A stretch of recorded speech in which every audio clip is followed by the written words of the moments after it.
Hi everyone, welcome to our channel.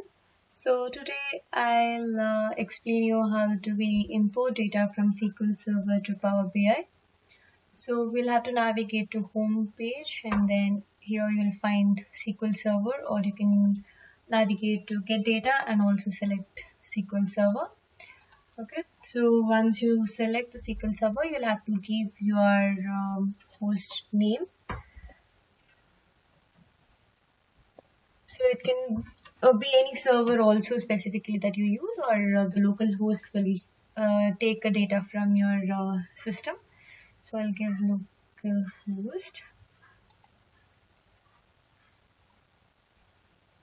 and you will find what all data set that you have in your local databases, and then you can select what all data that you need to create the visualization. So let me just select few.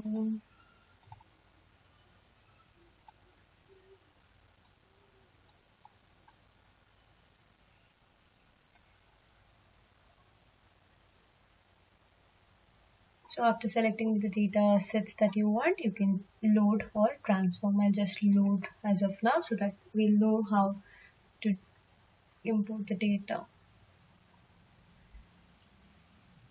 So once you select the data, it just gets loaded in the model and it will be available in the fields system.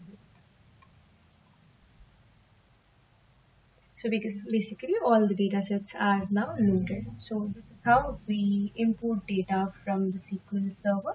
You can do it from the other servers also.